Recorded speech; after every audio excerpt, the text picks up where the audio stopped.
Le premier ministre Justin Trudeau se rendra justement à Bruxelles jeudi pour participer à un sommet extraordinaire de l'OTAN dans la foulée de l'invasion de l'Ukraine. À l'ordre du jour, entre autres, le renforcement de la défense de l'Alliance militaire. Alors, je retrouve nos politologues en résidence, Geneviève Tellier et Daniel Bélan. Bonsoir à vous deux.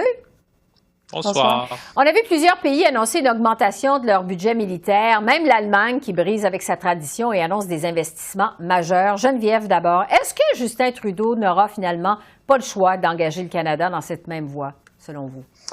Oui, moi je pense qu'il n'y aura pas le choix. Puis à vrai dire, ça va l'aider, j'ai l'impression, parce qu'on a aux libéraux de ne pas faire beaucoup en matière de défense.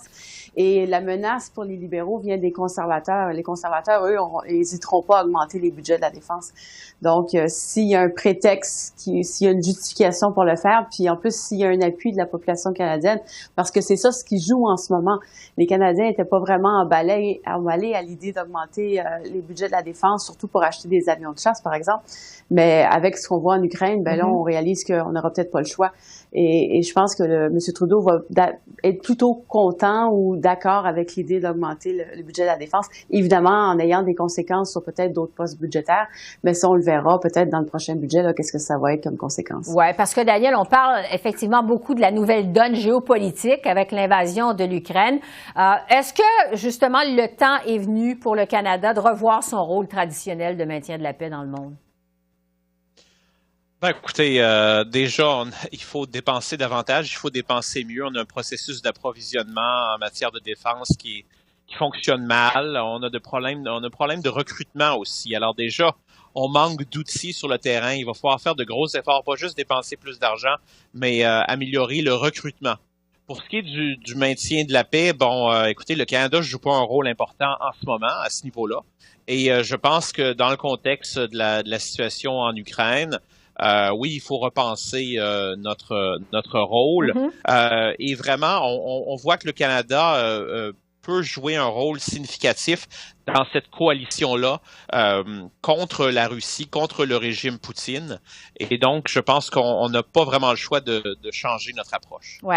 Ça m'amène à vous parler de la position de la chef intérimaire du Parti conservateur à Ottawa, Candice Bergen, qui a affirmé, on le sait, que la zone d'exclusion aérienne au-dessus de l'Ukraine ne devrait pas être écartée par l'OTAN. Pourtant, presque tous les experts militaires jugent que ça pourrait mener carrément à une troisième guerre mondiale. Geneviève, qu'est-ce que vous pensez de cette position de Candice Bergen? À mon avis, c'était mal habile de faire cette déclaration-là, justement parce que les avis des experts vont pas dans cette direction-là. Puis en plus, elle n'a pas réussi à la justifier elle-même. Alors, si elle avait des bons arguments pour dire aux experts, ben vous voyez, il y a telle dimension que vous avez oubliée, je pense qu'elle a plutôt raté son coup.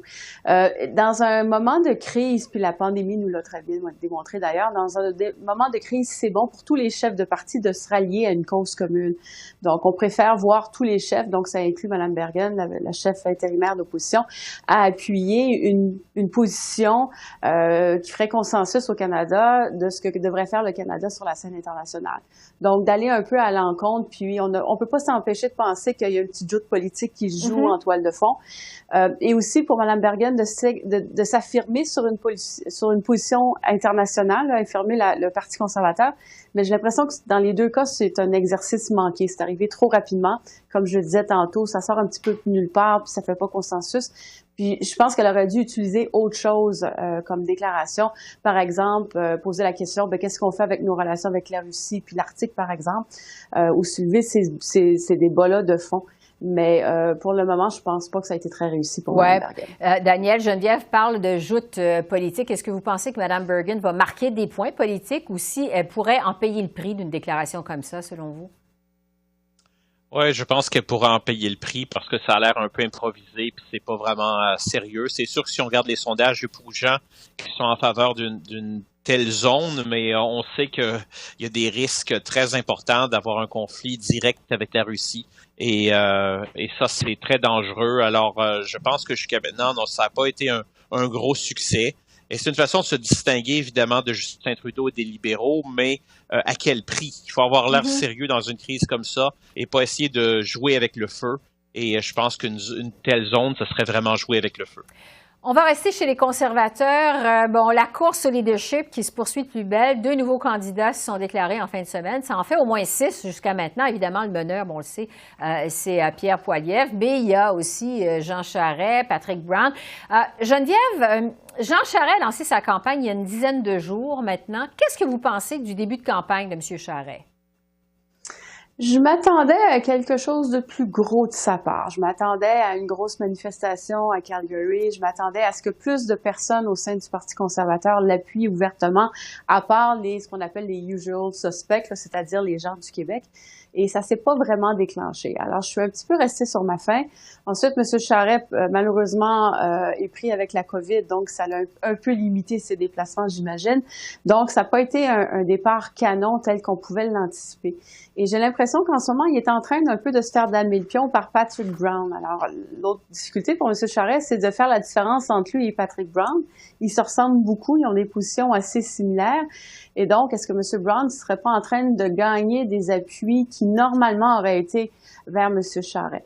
Alors, je ne veux pas dire que la partie est finie. On savait depuis le début que ça allait être très difficile. La côte est très haute à monter. Pour M. Charest, l'enjeu, c'est d'aller chercher des nouveaux membres. Puis ça se fait pas devant les caméras. Ça se fait sur le travail de terrain. Donc, c'est peut-être ce qu'il est en train de faire.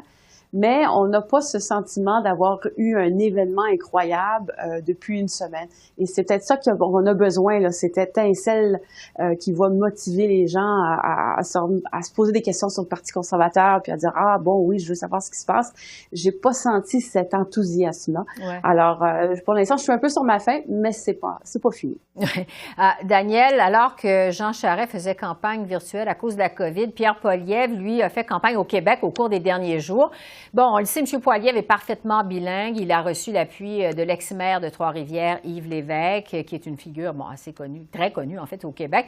Est-ce que Pierre Poilievre a un potentiel de marquer des points au Québec, selon vous? Oui, je pense surtout si Jean Charest déçoit. Je pense que je suis d'accord avec Geneviève que jusqu'à maintenant, son début de campagne est un peu raté. Il y a des gens qui pourraient se tourner vers Pierre Poilievre. Il y a aussi des gens déjà qui pensent que Charest est trop centriste, trop modéré, y compris au Québec. Alors, ces gens-là pourraient se tourner vers Pierre Poilievre, qui connaît bien le Québec. C'est quand même un député là à Ottawa, donc il est juste de l'autre côté de la rivière. Et il s'exprime bien en français. Alors, c'est sûr qu'il y a une image parfois un peu abrasive. Alors, il faut essayer je pense, d'adoucir un peu son image, mais je pense qu'il y a du potentiel pour lui au Québec, surtout qu'il est considéré un peu comme le meneur. Alors ça peut attirer des gens, la curiosité des gens qui, même si, ils sont pas nécessairement attachés à Pierre Poilievre en tant que tel, vont essayer d'écouter. Parce que comme il est en tête, on se dit c'est peut-être le prochain chef. Alors on est aussi bien d'essayer de comprendre son message. Oui, et comme le disait Geneviève, ça ne fait que commencer en fait cette course. Alors on aura certainement l'occasion de s'en reparler à plusieurs reprises au cours des prochaines semaines, des prochains mois. Geneviève et Daniel, merci beaucoup de votre analyse. On se retrouve bientôt. Merci. Merci. Au revoir.